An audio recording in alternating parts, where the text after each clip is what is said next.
Welcome to Silicon Valley Asian Business Talk. This is Roger Chen from University of San Francisco. In this video program, we interview business leaders, entrepreneurs, and leading experts from San Francisco, Silicon Valley, Asia, and beyond. This program is sponsored by University of San Francisco Center for Business Studies and Innovation in Asia Pacific.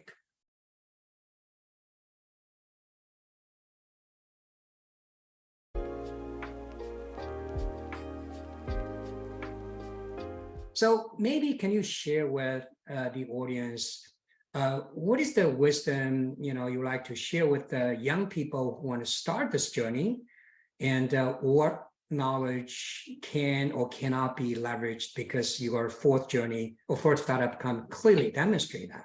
So would you please kind of share that, which is will be very, very interesting for many young audience.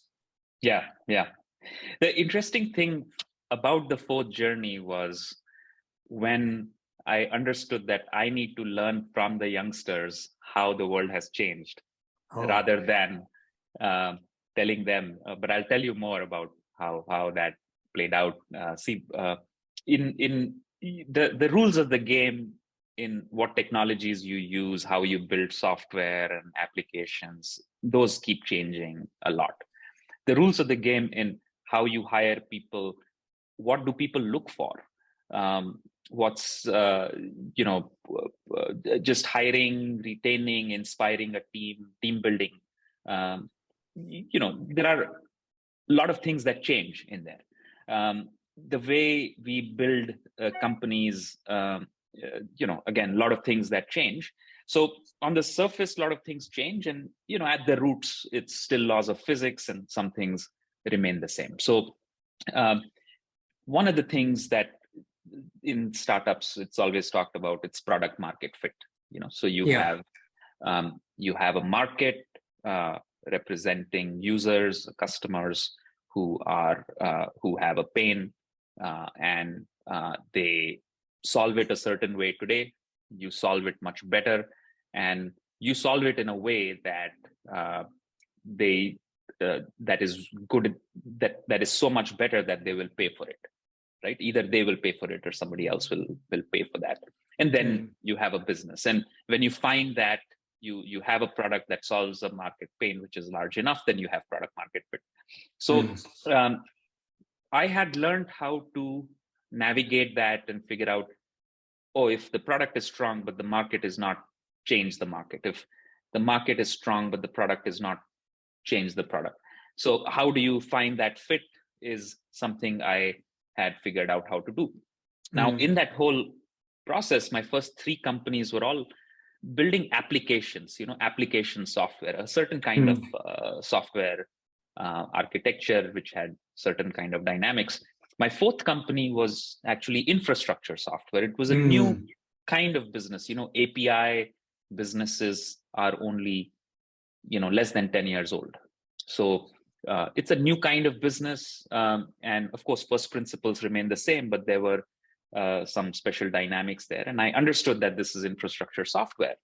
The product market fit was there. That part, I did not make a terrible mistake there. Of course, you can always make it better. But there was a huge technology risk.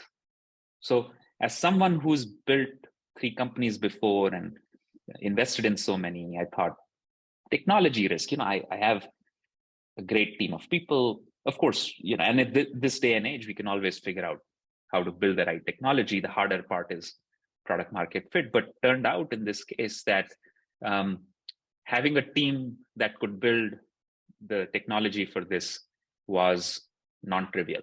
It was much harder than we gave it credit for. So we had multiple failed attempts of building out technology. The technology risk is what almost took the company down. And eventually, the third time that we attempted to build it, and each time it was, it's really, a product is really the team, it's the team that builds the product and stands behind it. So the first team built something that found product market fit, but the technology did not hold up to the scale. And then we were not able to re-architect it on the fly. A second team came up in a different city because there was enough money in the bank, but could not deliver a product. Just kept building it, but nothing got released after a while. The third team eventually, again, different city, different country, different set of people, tried to embrace the current one and build it up from there, but then eventually ended up building from scratch, and that worked. And that's what it took to get us back into the market with a working product.